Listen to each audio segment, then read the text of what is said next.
happy that we meet again after this crazy crisis. Was not easy for my friends in Colombia for keeping everything running, and so Lucho and his friend they decided to make a conference that we keep going with new projects because there is always something to do. This is my motto. We have always work. There is no excuse in this life because the only way where you can go out of the shit is going to work. There's the only way how you can help yourself. And this is what I want, where I want to start, because it's almost 12 or 13 years ago, 13 or 14 years ago when I met Lucio first time in the IAAD in Turin, where we had a professor. His name was Marino Vernetti, who, by the way, has today birthday. So, and he was one of the hardest guys, telling us from the first day, the beginning, from the first day, the truth. The truth that we have to work hard and harder. That's not enough when we want to reach that what we want, because we are not talented enough. And so we understood from the first day that it will be a tough job. And we started, I can say, I think we were almost 28 people in the class. And at the end, I think there were 7 after 3.5 years.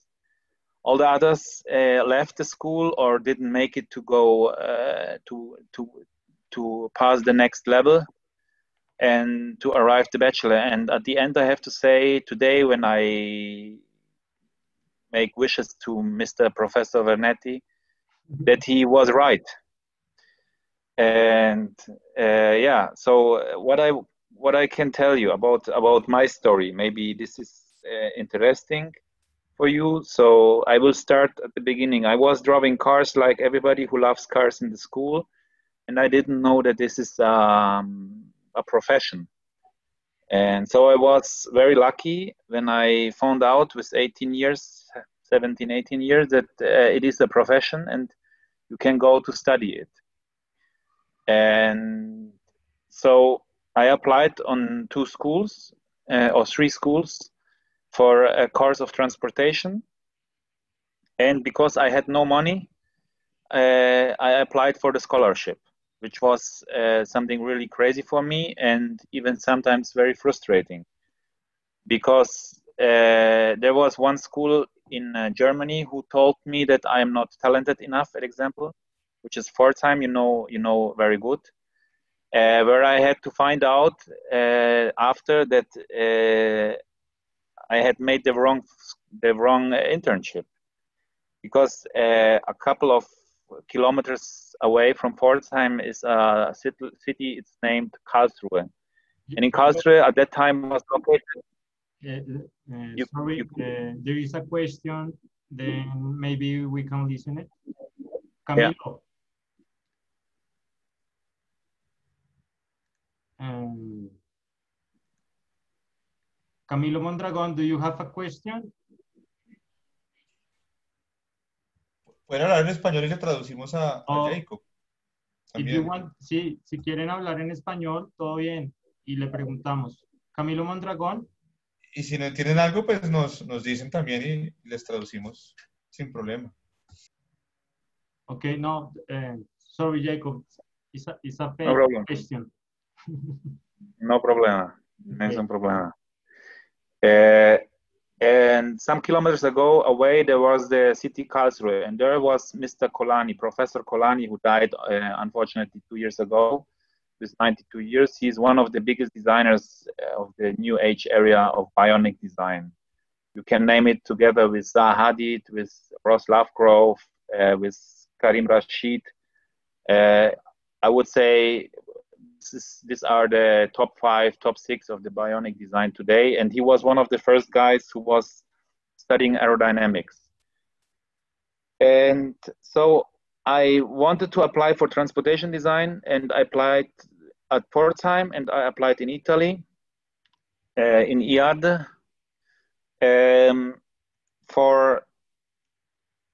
for the studies. And so in Germany, in Pforzheim, it was obligatory to make a 6-month scholarship. So I said, okay, damn it, I need a scholarship. And I didn't know nobody because my father was working in the woods and my mother was at home. So I had no contacts. I had nobody. I had just the telephone at that time.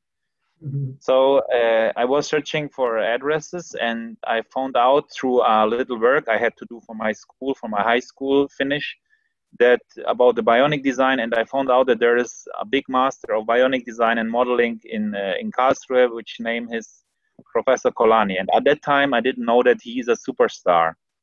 I just knew that he's a quite famous designer because the internet was okay, but at that time, not everybody had a website. There was not really Wikipedia, and Google was okay, but it was not so sophisticated like today. When you put one word, you get 1 million hits. At that time, maybe you got 1,000 hits or 1,500 hits. So I took my telephone from my parents, of course, and I called that number from the design studio of Kolani. And I was lucky because I think he was angry with his secretary, and in that moment he took up the telephone and was saying to me, okay, here's Mr. Kolani, how can I help you? And in that moment I was shocked because I said, okay, this is crazy. And I didn't know what to answer. So this was the first moment where I understood that the first thing. Kolani, sorry, Jakob, Kolani taught you in Italy or English or at what language? No, we were talking in German because he's a German designer. Ah, pretty cool. But he has an Italian name. He has an Italian name because he was grown up in Switzerland and in Berlin. But his parents were like a mixture. That was the reason why he has an Italian name. But his original name is Lutz Kolani. And so I asked him, okay, Mr. Kolani, I am a student and I need an internship because I want to apply in Pforzheim. And I didn't know that they were in war together. Pforzheim didn't like Kolani, and Kolani didn't like Pforzheim. I think it was a question of, I don't know why, but I didn't know that at that time. Okay, so he told me, okay, anyway, I have no time right now, but you can call later, and you can make a appointment. And then I said, okay, I'm happy. Okay, thank you. I was really like, yeah, shocked at that moment. So then I was thinking a little bit, and I said, okay, what I have to lose. One day after, I called again, and this time his secretary took the telephone, and I said, okay, Mrs. Zhao, I was talking yesterday, Mr. Professor Kolani, and he told me that I have to call you today to make an appointment with him.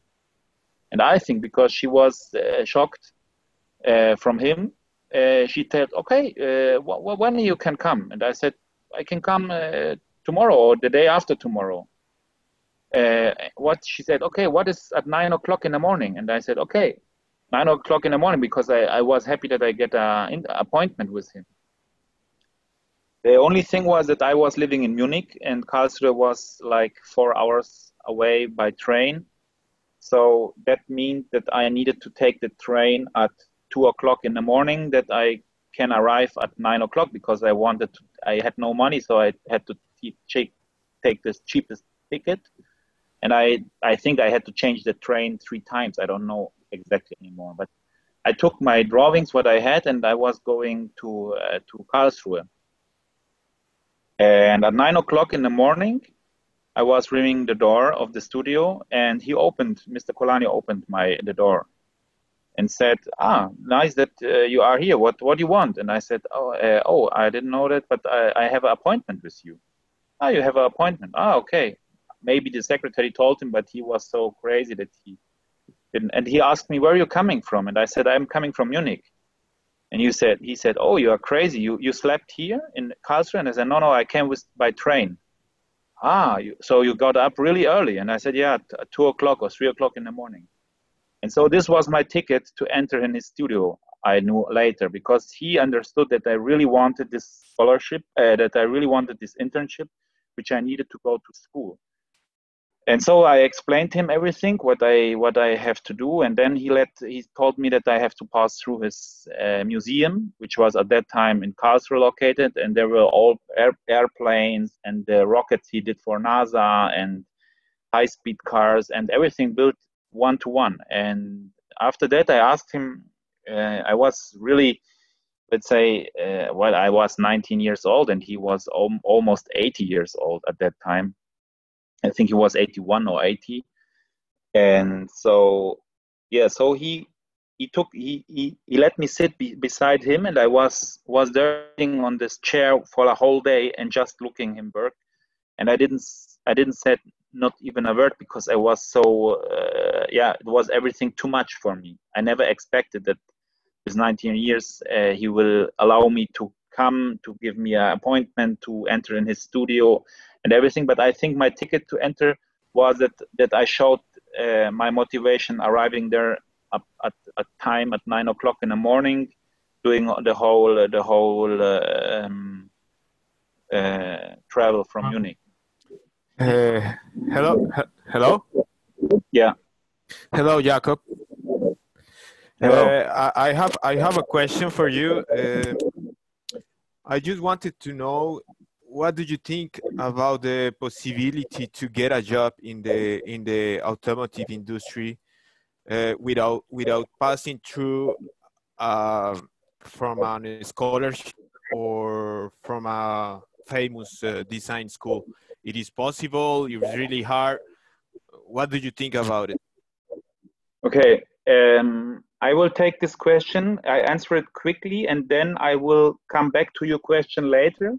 Yeah, sure. Because I want to show you that it is of course important, or it's a big help to pass through a famous design school, because you will meet people who can explain you how the business works, like Marino Vernetti, professor we were talking before, and so on.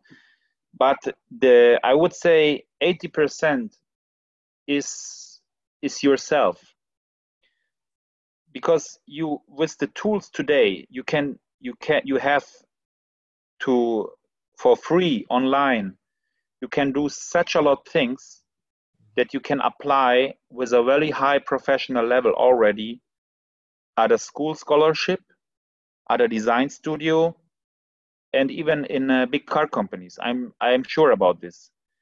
Let me explain this quickly. An example, the Autodesk Alias is like free for students, and it is the program, the 3D program with which, or even Rhino, which you are working in the car industry. So you can work with the Alias Studio tools, which are very expensive software when you use it for work, for free. So I think today, when Lucio and me started this journey, there was not so much information online, and you had to search everything by books. I remember buying books, going around, asking people. I didn't know nobody. Well, I had a good opportunity because I was living in Germany. Of course, it's easier to find maybe somebody, but it was very difficult, and it was very close. Today, you have websites like Car Design News. You have websites like Car Design, Car Body Design. You can go to Alias Autodesk and look on the programs. You can go to YouTube, having all the tutorials you need. You can watch on the Gnome workshop all the Hollywood designers. You can how they work, how they draw. You can buy for really few money tutorials. So you can self-educate you a lot.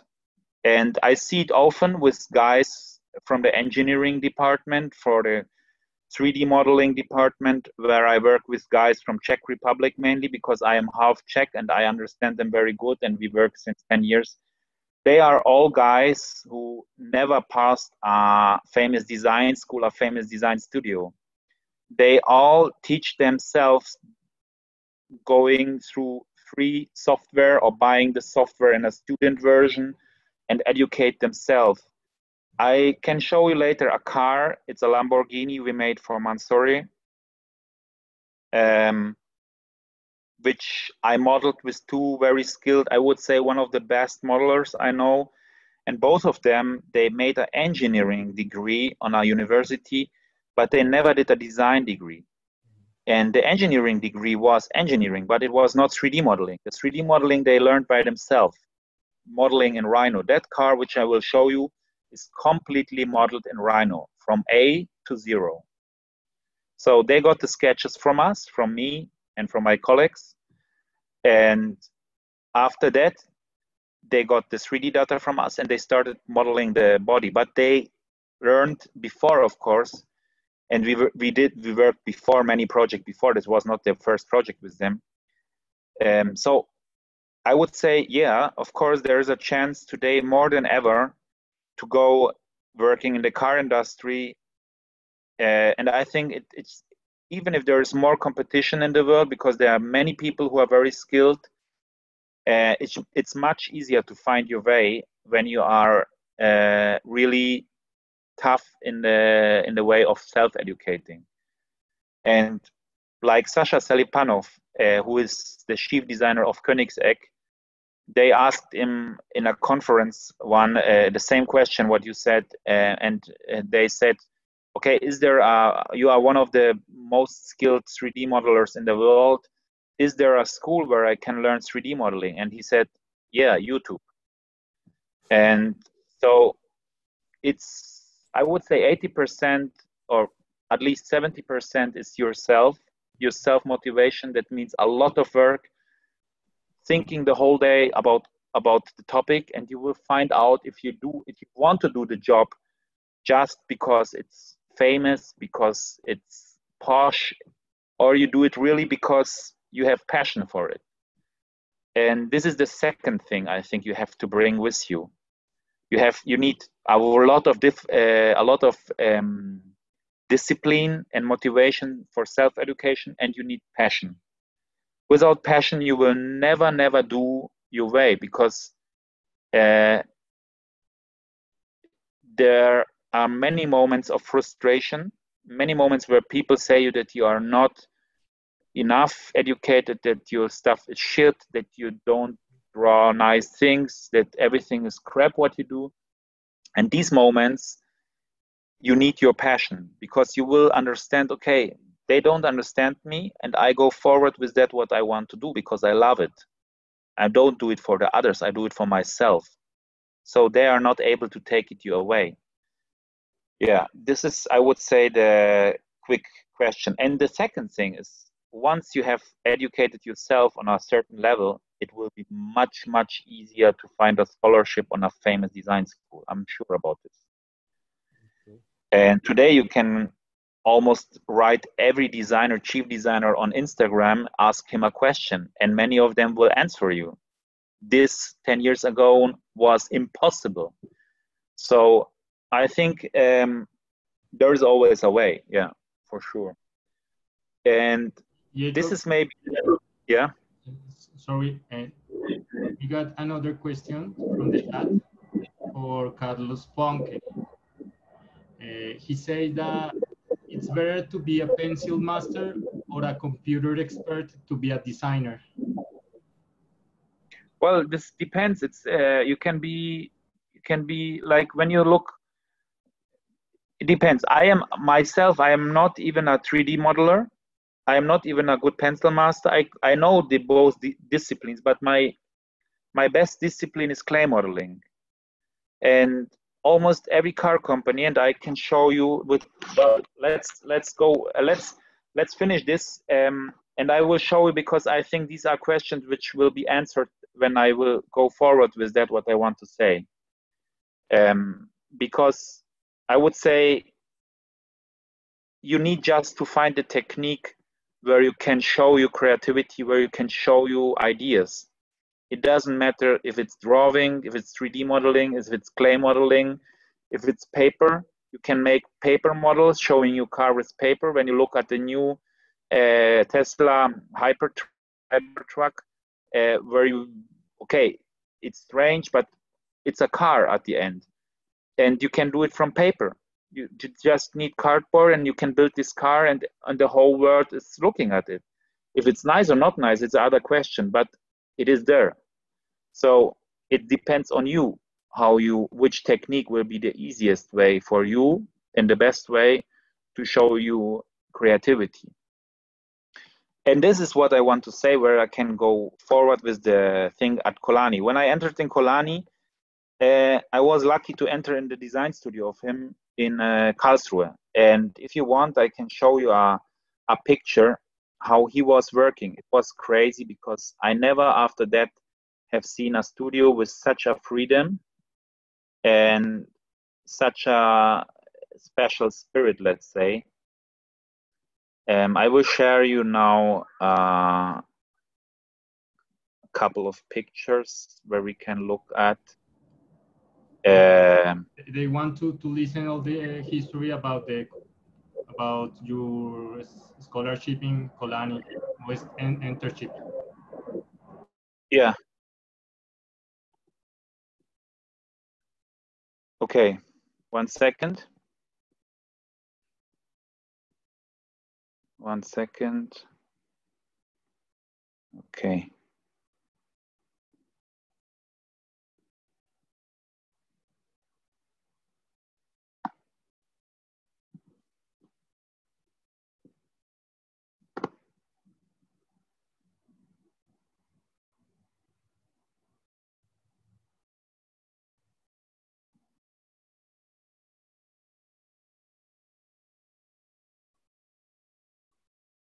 This was a car. You can see my picture, my screen. Yes. Yes. Yeah, it's a. Yeah, we called it was the egg, the car which was.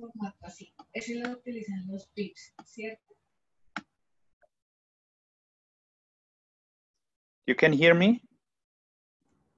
We are listening to you. We are listening to you. Yeah. Okay. So this was a car which we have done in Kolani, and it was a vision of Mr. Kolani, of Professor Kolani, about a aerodynamic, efficient car for the future. The design is 15 years old, or maybe even older, because I think he was drawing it in the 70s, and we built it around about 15 years ago when I did the internship in Kolani. I think even more, 16 years, maybe 15, 16 years old. So you see let's say a complete prototype. And what I can show you now is that the question is, when I want to show something and I want to build something, I will find my way. And I show you now what we have done with plaster. This was the plaster model. Okay, this is the friend, the crazy guy you see, which was the technique when we were building models in Kolani Design Studio. This was one of the garages there where we made plaster models. Here you can see on the top me putting off the plaster of the model. It was a trailer for an airplane. And what I want to say, it is, you can see here a beautiful picture. You can see the picture, my screen. Yes. Hello? Yes, we do. Yes, we do. Yeah.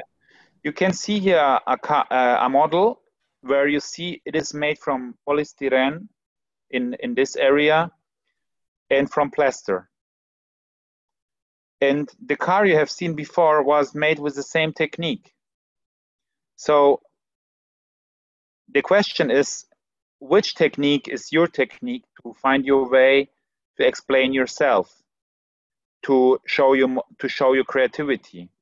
Of course, when we see a 3D model like this one, which we have done for Mercedes-Benz a couple of time ago, which is the Garia 3D, the model for the Garia microcar. You will say, okay, these are completely different projects, but what I want to say is that you can see later this car, which is made from 3D, and at the final thing you have a car as well. So what is the right way to explain yourself? Okay, you can make drawings, you can make plaster models, you can make high sophisticated 3D models like this model, which you later go to milling, and it costs a lot of money. So what I want to say is, it depends on yourself what you're gonna to do, how you want to explain yourself, how you want to show your skills, and so on. Yeah, so it doesn't matter which way you go, you will find your way, because you will, the much you test, you try out, the better you will understand that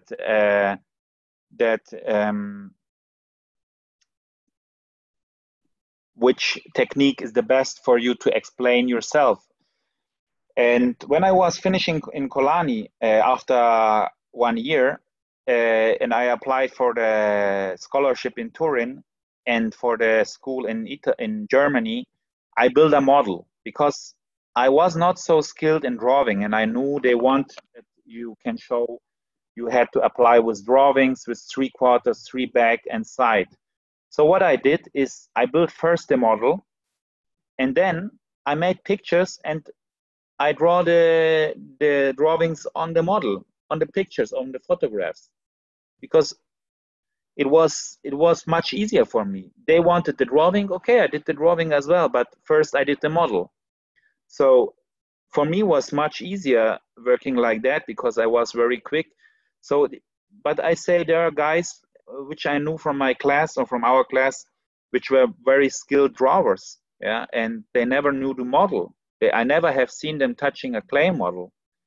And so it doesn't matter which technique you choose for your future, but you have to choose your technique, and you will find the right technique only by working very hard and trying all the techniques which are possible, which you can do today for going and developing products. It doesn't matter if cars, coffee machines, shoes, whatever you want.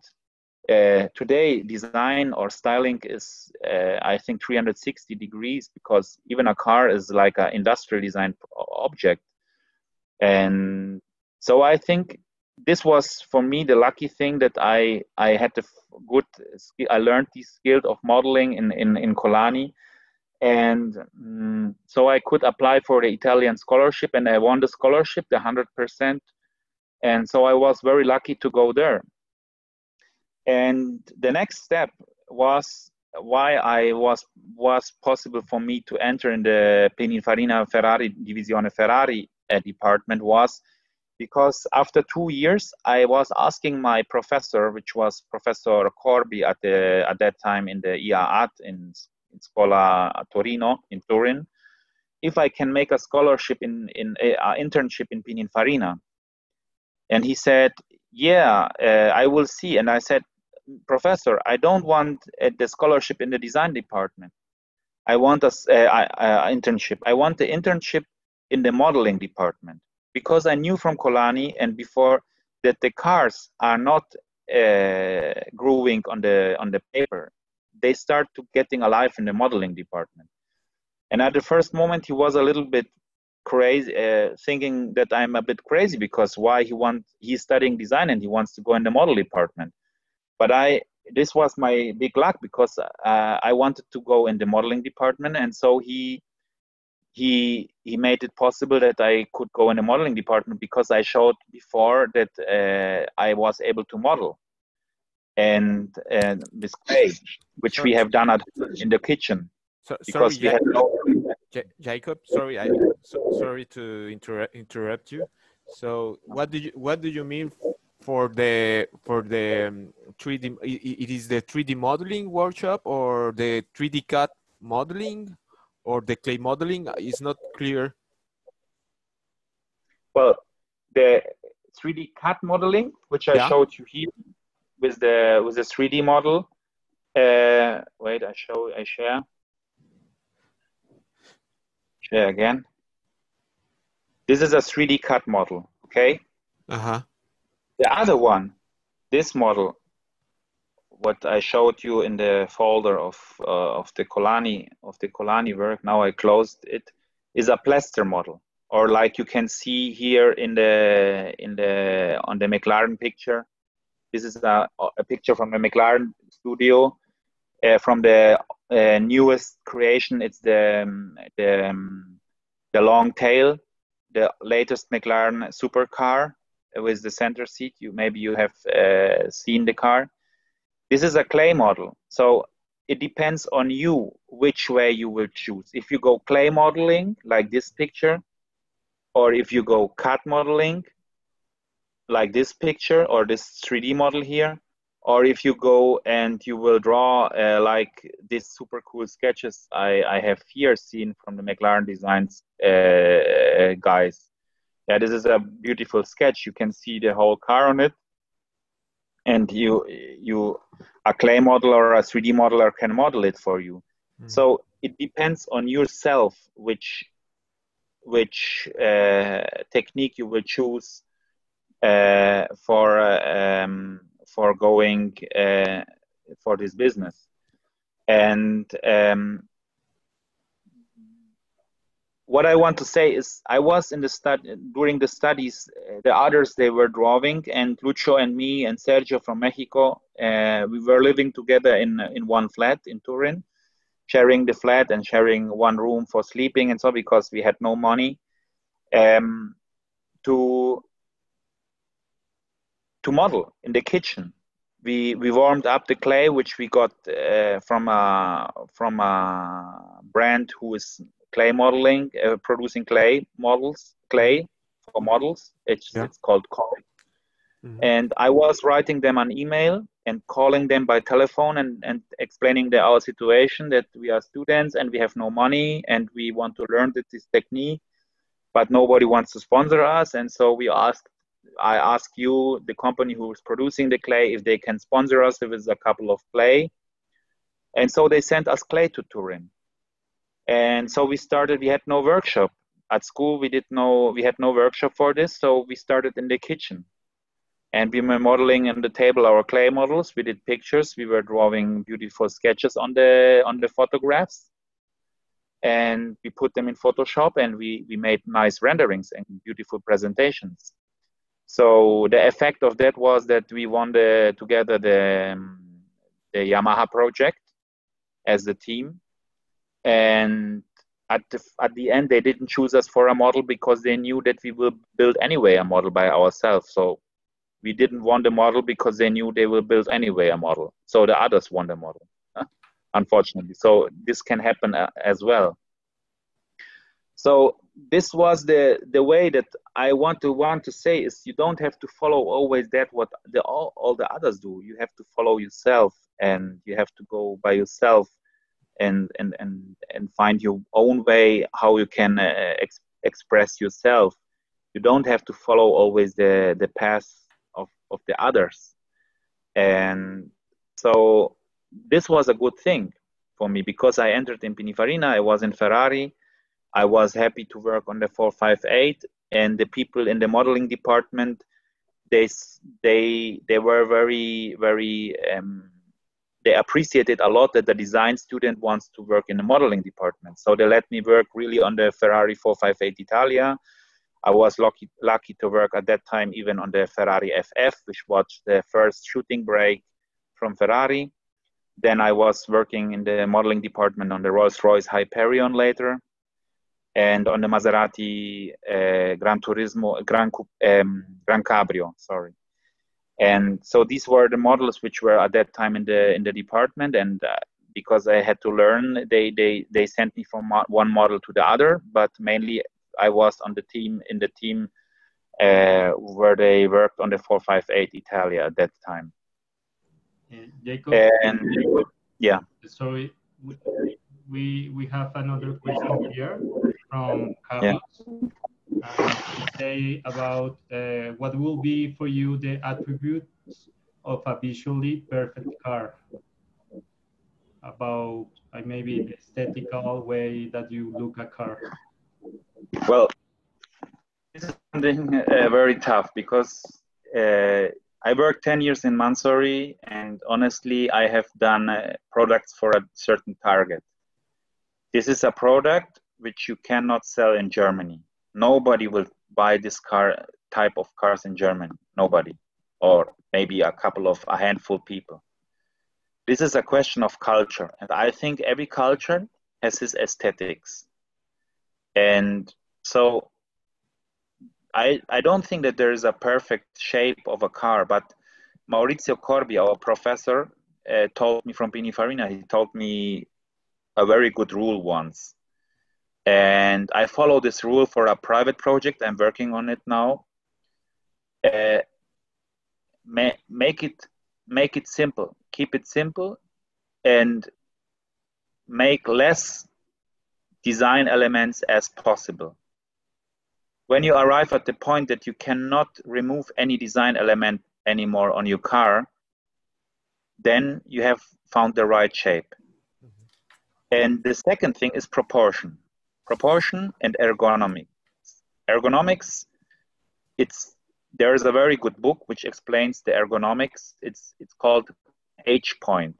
Maybe Lucio later can share it because he knows which book it is. And that book is, I think, a very, very good book which explains exactly the proportions and the ergonomics of a car.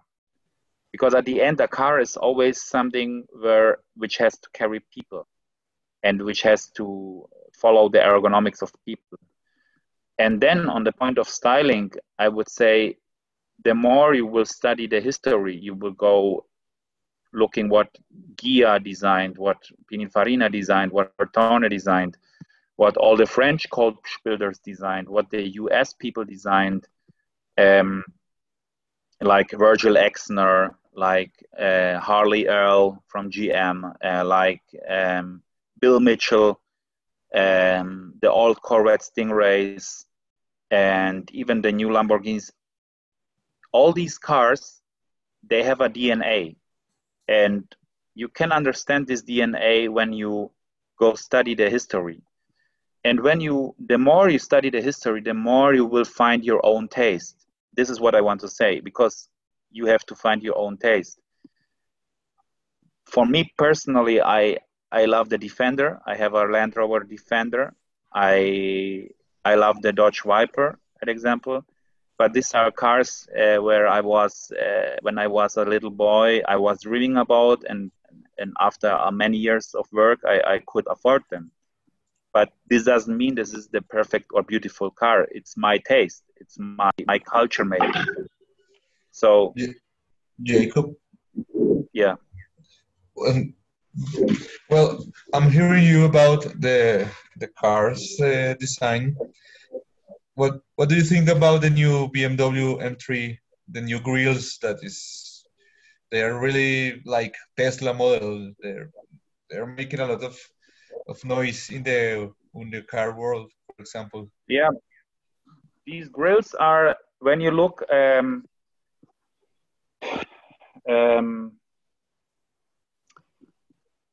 unfortunately, me too. Today, I don't work for Mansory anymore. I work for Mercedes-Benz China. This is the company I work right now. It's the BBAC China. And what I have learned is that they have a different taste than we have. And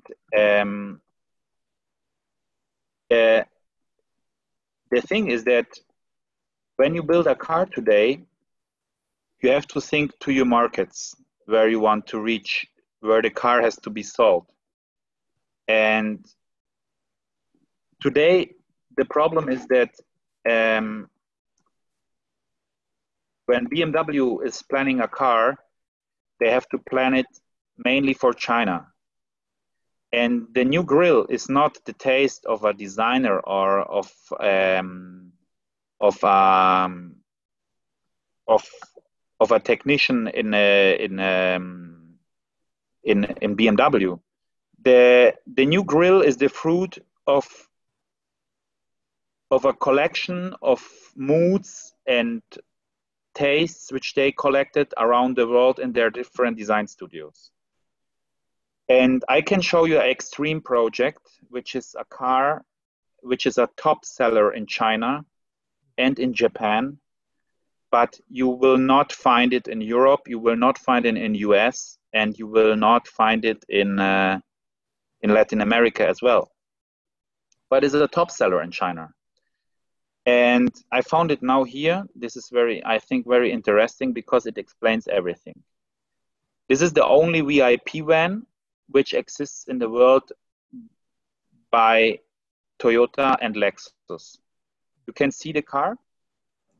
The grill? Yeah.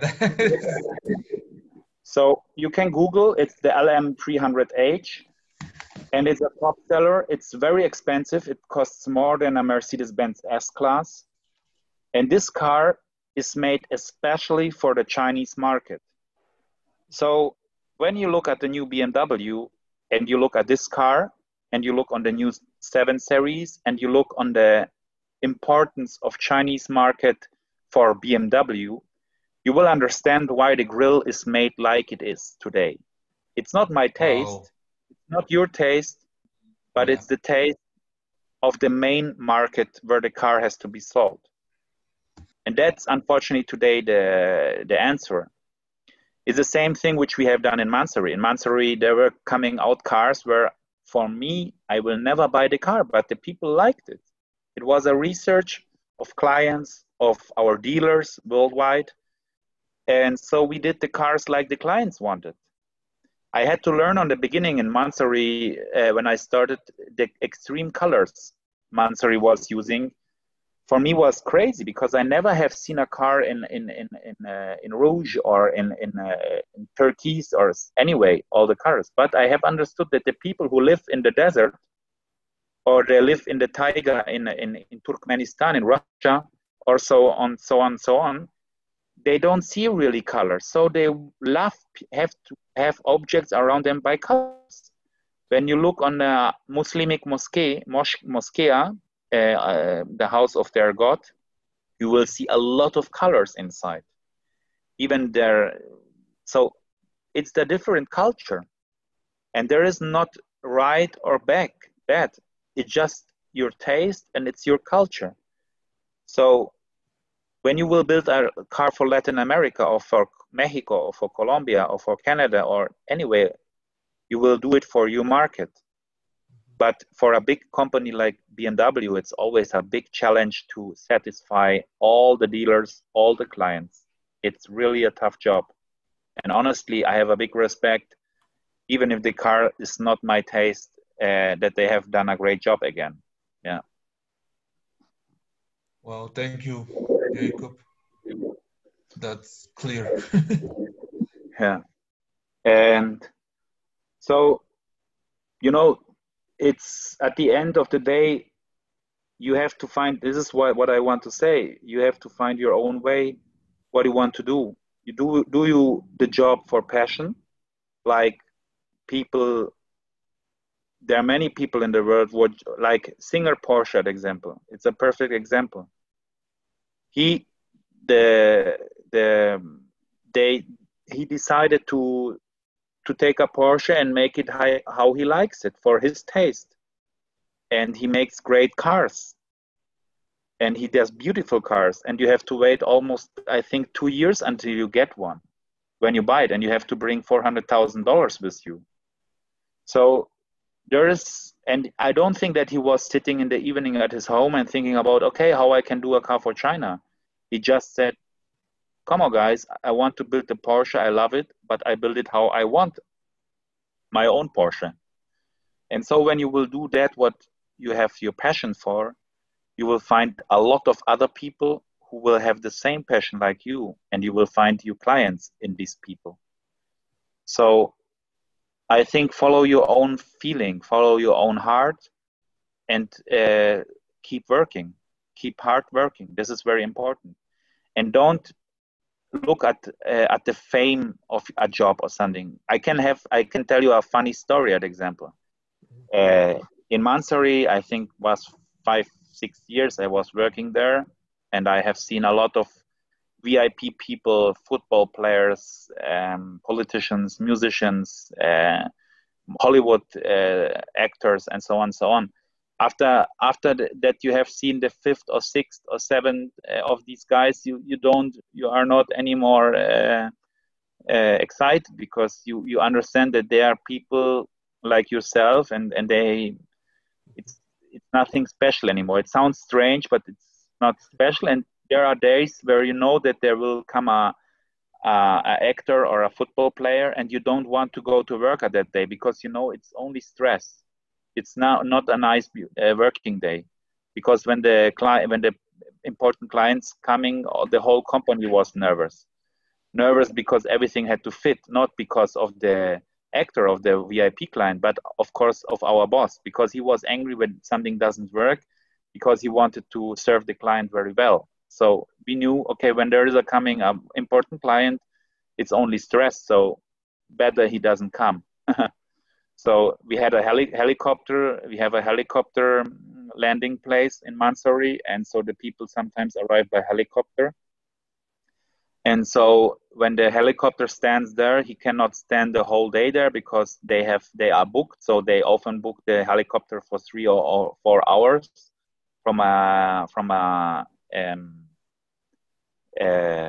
airport. So they come by helicopter. So we had to wait. He had 2 or 3 hours, and this time everything had to work, and the business has to done, and then they flew away. So there was a big stress day. So honestly, I didn't like these days. But one day was happening something very funny, and many people were coming always to the company photographing the cars. And when you were working through the buildings, you had to always look that nobody is going to the cars, because we had an open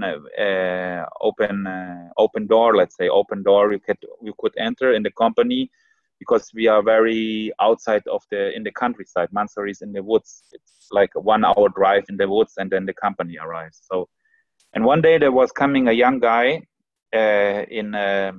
let's say, well, not very well dressed, with another friend, young guy.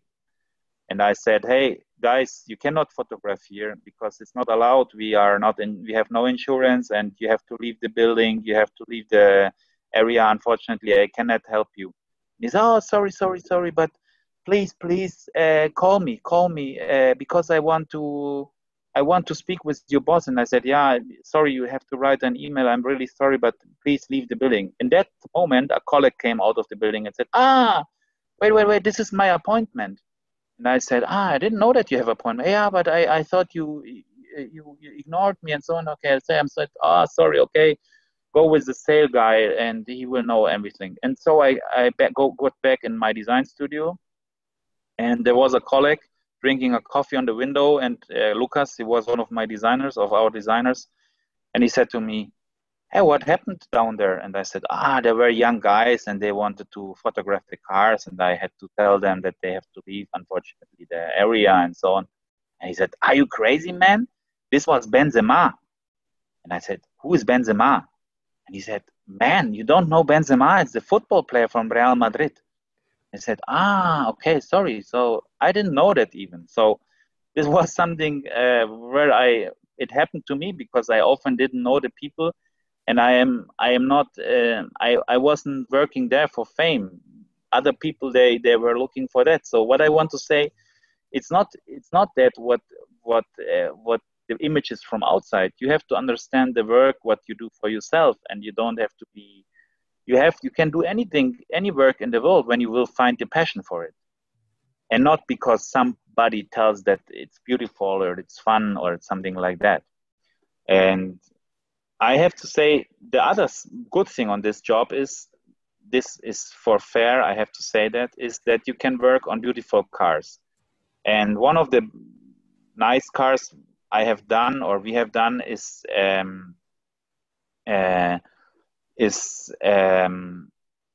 this car. I already showed to you, is the Mansory Lamborghini Aventador SVJ JS1. This is a full carbon body car, which we have done for James Stunt in London. He was the husband of this daughter of Bernie Ecclestone. And so this is the masterpiece of the car, which I would say I have done in my life, because all the parts are in carbon fiber. This is when I was working in Glickenhaus. It was on the racetrack where we were on the pole position with the racing car. We have built the 003. This is the body, the chassis. So the good thing is that you see many technical things when you work in the supercar business. But all these guys you see here, they are passionate guys. They are not doing the job because it's famous. They do it because they love their work. And so they are getting very, very skilled, and they are very, very good in that what they are doing. And you can see the office is not very posh, but it's the office where passion lives in. I have a question, Jakob. Yeah. I just wanted to know, let's say for sure there are so many times that when you are facing let's say timelines for projects like this, for sure the engineering teams are, I guess there are a bigger team. So how do you manage the stress? For sure there are moments where the stress sometimes is something that is difficult to manage, when you have to be creative as well. You have to deliver new ideas, new stuff, new material. So how do you do? What is your opinion about this? Yeah, I would say this is a very good question, or well, it's a very tough thing. Because I think you have to be very passionate for that what you do, and then you get very skilled and you get very professional. So when the days arrive where you are maybe in a very bad condition, you can work and you can deliver because you have like a battery inside you. And this battery you can charge only by working hard in times when you are in good condition, when you have no stress. And I think the stress, when you have stress, is a sign of bad management. So the first thing you have to learn is manage yourself. When you get in a hurry because you don't take your train in the morning, or you don't get the bus or anything, it's a bad management by yourself, because maybe you were drunken in the evening before, you were watching too much TV, going to bed too late to bed, and so on and so on. So there starts the first thing of managing stress. You have first to learn manage yourself, manage your own discipline, and manage your own little things. And then I think this is something which, when you manage this, you will find automatically people around you who are able to do it by themselves as well. And so you start working in a team. I think in a team like Glickenhaus, at example, there are young guys who learn, but there are many very skilled people who know one thing. They know to manage themselves, and they know, because they manage themselves very well, to manage even stressy situations. And I think it's a process of learning. My mother died 2 years ago, and during she was very ill, I had to prepare the last Geneva Motor Show. Nobody knew that after that will come COVID and so on and so on. So I was preparing the last motor show, and it was like, for me by myself, the most stressy situation in my life, because I had to manage my mom, which was very important for me. And anyway, I had to prepare all the show, 15 cars with I would say almost 25 modelers at that time, 3D modelers, CAD modelers, 5 designers, my boss who was always calling and wanted to change something and so on. And I think this is a school which you will learning by doing. But there will even arrive moments where you will decide for yourself, this is enough. And this is why I changed my work from Mansory to Mercedes-Benz today. And I think the most important thing is that you start working on your self-discipline, on yourself, little things.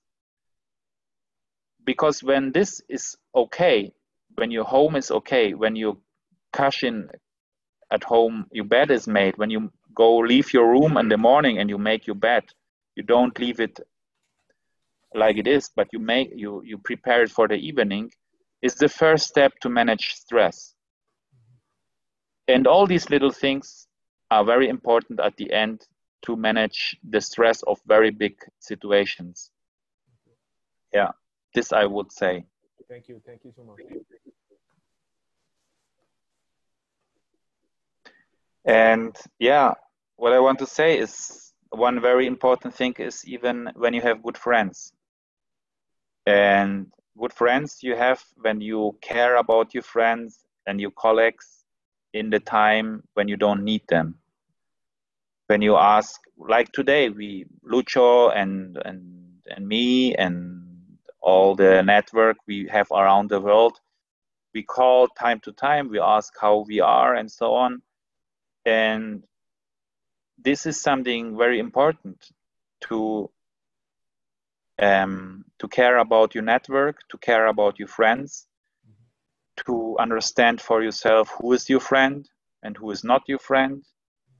And I think this is the next very important backbone for going through stress. And a very good thing was when they was asking Mourinho, Jose Mourinho, the football soccer trainer and team manager, and they asked him and they said, Mr. Mourinho, what do you think about the actual situation? You are under pressure because the next game is going to maybe, I don't know what was the situation exactly, but he answered to the guys at the press conference, oh guys, this is not pressure for me. I'm not under pressure, and even my football players are not under pressure, because pressure for me is when a Portuguese father arrives at the evening at home and he doesn't know how to pay the food for the next day of his family and the rent for his family for the next day. This is pressure, but not the football situation or the soccer situation in which we are right now. And this was I was really impressed from this answer. And he's right. He's 100% right, yeah. Yeah. So, Jakob, there is a question from Carlos Ponke, and he said that, how do you think about the Mansory GT4? Which one? Mansory GT40. You mean the new Ford GT? See, I don't know. See, maybe that one. Well, honestly, I was not in the company anymore when the guys did this car. So, well, it's how I told you before. It's a car for a certain target of clients, and Mansory is a company who is mainly serving to clients, let's say. And I would say from the craftsmanship way, it's like always, it's a very good car made in a very good craftsmanship. About the design, we can let open the discussion. Let's say I have my opinion, and I see it like with respect for the work, but it's not my work. And honestly, I don't want to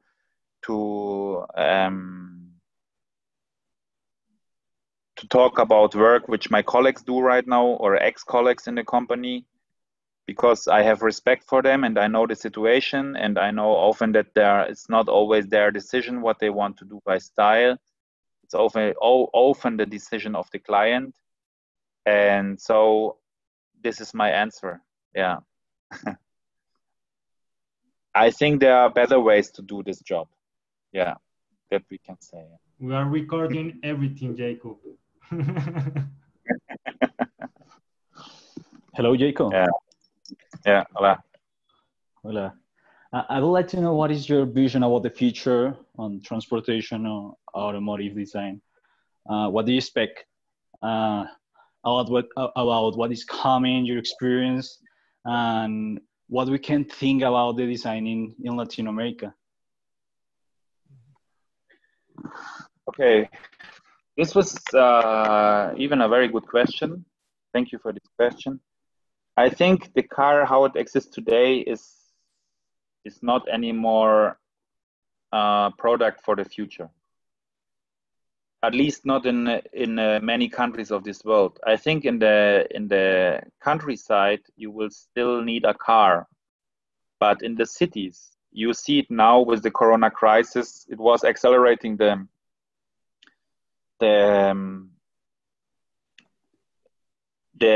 digitalization of our society, and I think when you think about for which reason you need a car, you will arrive quickly at the point that you need the car for three things. Mainly, first, for going to work. Second, for going to shopping. And third, for meeting your friends and your family.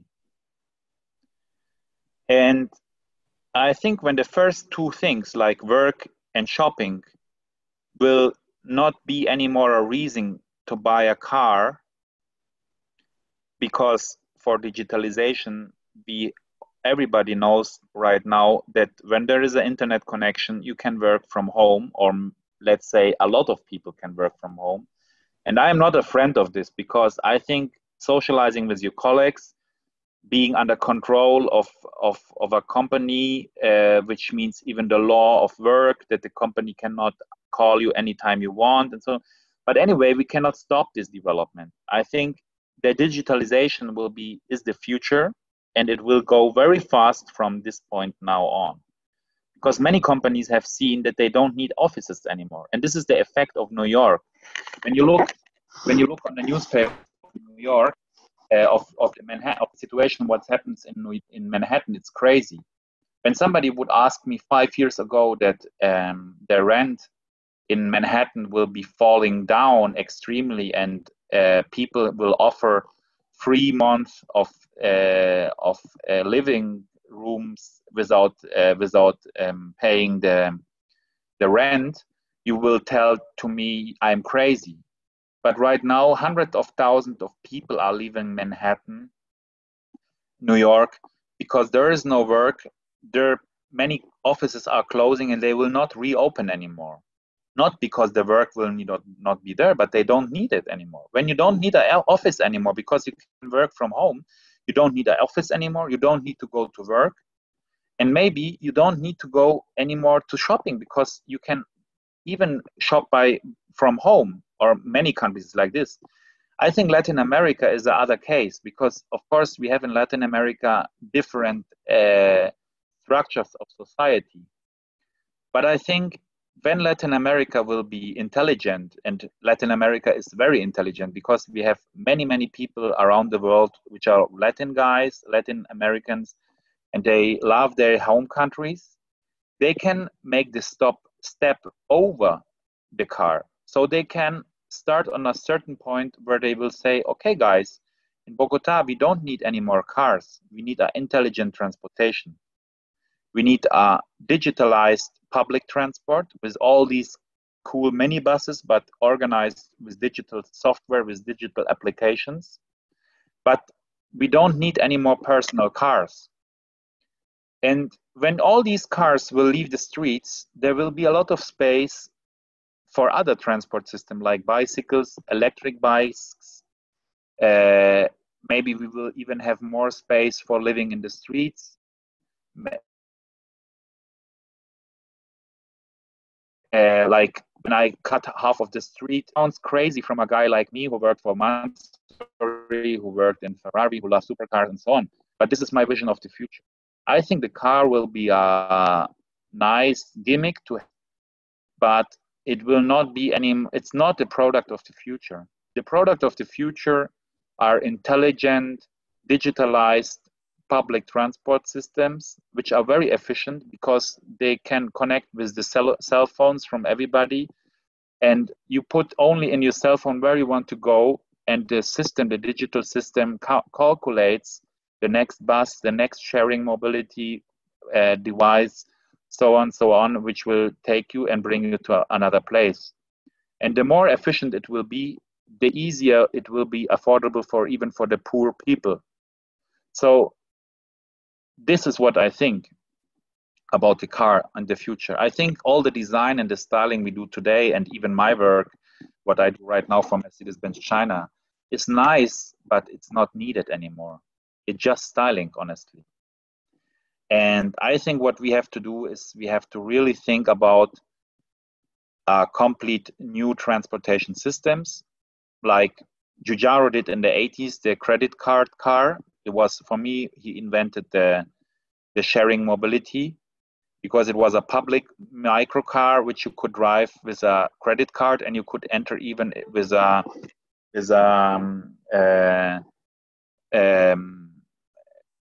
I don't know how to say in English, for people who cannot walk, who have to roll on the seat, you know. So it was a very intelligent transportation system already in the 80s invented. So yeah, this is the future, for my vision of the future transportation and the future mobility. No personal cars anymore, but very highly sophisticated, digitalized, efficient public transport. Yeah. Or sharing cars, sharing mobility, like you go to the supermarket and you take your basket, your rolling basket for €1. You don't care anymore who will use it after you, and you didn't care who used it before you. You just want it in that moment. That's all. And this will be the future for cars, I think. Yeah. Okay, Jakob, we got another question about the styling of the car that Speedometer magazine asked. What do you think about the Japanese design and the tuning? Is the future? No, I'm kidding. Pardon? No, what do you think about the Japanese design and the tuning? Yeah, well, I think there Japanese tuning, they're very different styles. I think the little trucks, it's not really any more automotive design. I would say it's a certain type of art. When you mean the chrome trucks, the little trucks where they put all the lights and all the colors and so on, this is one thing, how they express themselves. And then there are tuners like Rauwelt Porsche, which for me, like a petrol head, is a nice type of tuning. But of course, the Japanese, they have completely different taste. They love cars or car tuning, which maybe in America, Latin America, Europe, will not be appreciated so much. But it's always a question of culture.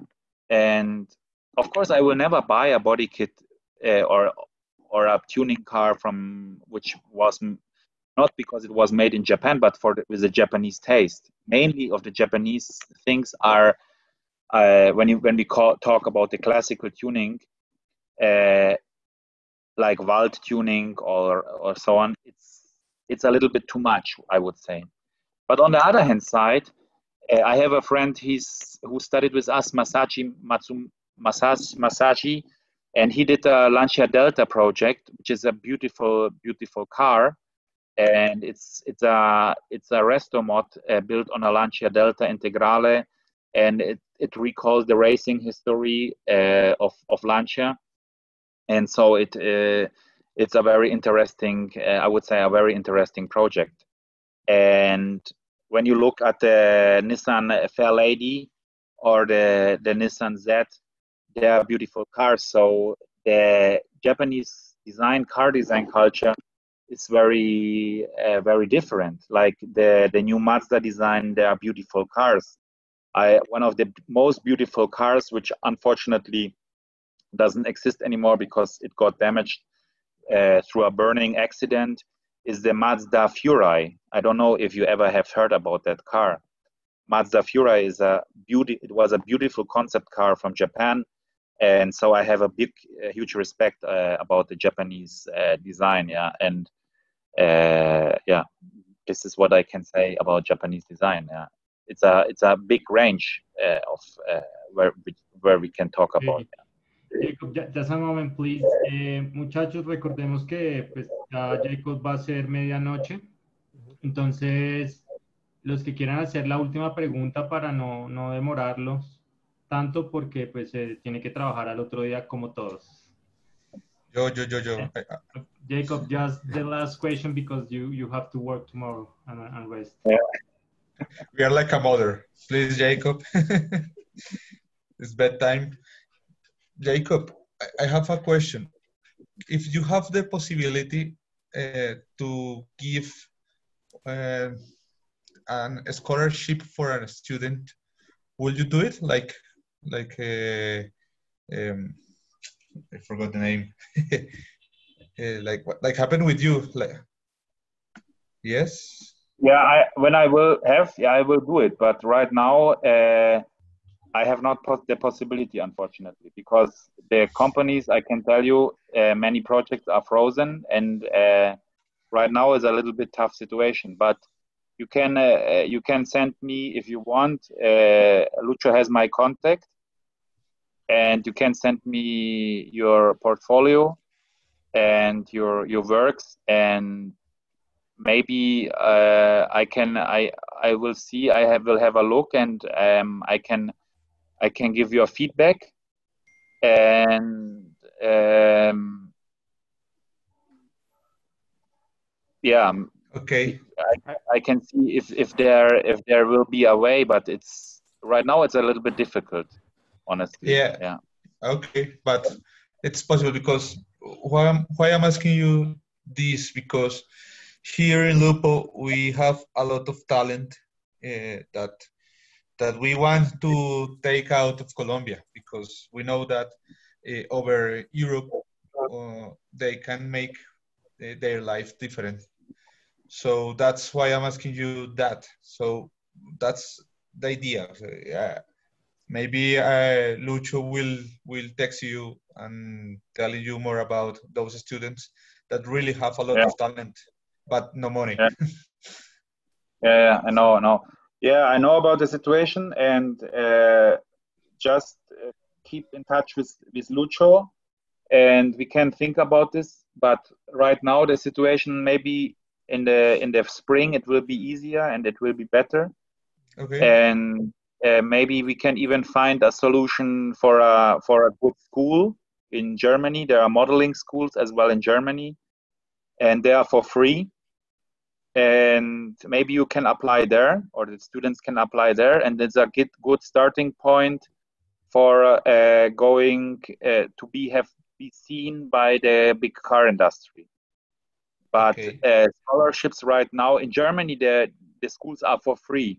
There are no scholarships, but there are scholarships from the government, and so it is a question of paperwork. But there is always a way when somebody is really skilled, and for me, it's more important even passion. That he has really passion or she has really passion. We can find a way, because then I don't have to do anything. I just have to show the people when they have really good talent. No, it's always a question. And everybody can look on the international web pages and see how skilled he is. Yeah. I just have another question, Jakob. Yeah. I wanted just to make sure what is going to happen. Let's say if some car design studio are deciding to engage people, what is the selection between, let's say, young people, between old people, regarding those aspects in terms of experience, fresh ideas, culture. The- So for young people, I think it's easier to enter in a design studio with as a junior designer or as a trainee, because you bring fresh ideas. mhm. When you are older, you need really good skills and a lot of experience, because you will not anymore be the guy who will make the freshest styles, because the young people are always fresher with their style. Mhm. But you will be the guy who will oversee and have the responsibility for the projects and bring the projects alive. So every age has his Limits. place in the design studio. It's always a question of skills. But I think even if it's a good experience to go outside, I think today you have internet and you can write a lot of things to different companies. Right now, okay, it's Corona crisis and people are a little bit more conservative. But I think when you're older, you need to have more skills in terms of discipline, in terms of experience, what means technical experience, and so on. So yeah, it's always possible. Yeah, and there are like design. I did even truck design. There is a possibility to make design for baby trailer, like the baby carriages. Like there is a lot of stuff to design, and there are a lot of companies. Like there is a big mountain bike company in Germany. It's called Cube or Ghost. Or so there are bicycle companies, there are skateboard companies, there are. So I think it's important to look 360 degrees around. So maybe you will enter one day to Rolls-Royce because you have been a very skilled mountain bike designer, because they say, okay, he brings new fresh air inside. Who knows? But you have to find your way. You don't have to look only to the car design studios. Okay, Jacob, the last question, we leave you. It's necessary to speak German in those modeling schools? It's enough we speak in English, or you will need to speak German? I think it's English is okay. German is very good, but I think in English there is always a way. It's a question of talent, and it's a question of willing, and maybe we. I don't promise nothing. I have to see first the situation, and then maybe we will find a way how we can do it. Yeah. And an example this year was every school has every year a competition, yeah, a design competition. So you can show your skills. Behrman competition, an example, yeah, it's a industrial competition by the Auto Design magazine. You can show your skills. The Michelin design competition, the IAAD design competition for the scholarship on the school, the Scuola Politecnica di Milano design competition. The Royal College asks you for a competition when you want to get a scholarship there. The Art Center College in Pasadena in USA, they have even a scholarship competition. So there is it's always, it depends a lot on your self-teaching and on your own work, how hard you work. Yeah, this is what I can say. Okay, Jacob, thanks a lot for this meeting. We really enjoyed it, and maybe I don't know if you want to say to everybody first that you go some advice about to be a car designer. Yeah, the advice is I personally, I'm not really talented, but I was willing to work hard. Okay, I see it like that. And I think I have to work always, every day, to get better. And try to use the tools you have today. Look online, try to get connected with people, try to show yourself, to look in the morning in the mirror and think about, I am really good enough. or I have to work harder and I have improved myself, pin up beautiful things, collect designs and work which you can find online from designers who you admire. Look at them every day and think about how they arrived at that point to make these 3Ds. An example, Daniel Simon, maybe you know him. An example, Scott Robertson. An example, the Gnomon Workshop is a beautiful source of talents. And find yourself the passion for what you want really to do. If it's cars or if it's industrial design, think about passion. Which is the passion for yourself? Yeah, this is very important. Okay. And the rest will come by itself, I'm sure. Okay, thank you very much, Jakob. Everyone is writing on the chat. Thank you so much, Jakob. Then everybody say thanks. Then thank you, gracias. Muchas gracias. Gracias, Jakob. Okay, let's see. When are you going to be here in Colombia? I want to come with my son, who is 8 months old, but I have to wait maybe 1 year, and then I want to go to Colombia. Yeah. Okay. To Parque Tayrona. Let's go on bicycle. Yeah, it's beautiful. That's what a great experience to go by bike. Yeah. Okay. Un segundo a todos. Recuerden, la próxima semana estaremos con el argentino, es un amigo, Leandro, que trabaja para Toyota, está en Australia, entonces la charla va a ser o a las 7 de la mañana o a las 8 o 9 de la noche, pero bueno, vamos a ver cómo la gestionamos. Y nuevamente gracias a Jakob, el canal queda en YouTube, este video queda en YouTube, y bueno, creo que YouTube pues, tiene inteligencia artificial, entonces tiene subtítulos. Ustedes le ponen subtítulos y ya él pone los subtítulos. Creo que en inglés, no sé si en español. Okay. Thanks again. And no more. See you, Jakob. Thanks a lot. See you, Jakob. See you. Chao a todos. Gracias por participar. Chao a todos. Muchas gracias por venir. Chao, Lucho. Chao, Jakob.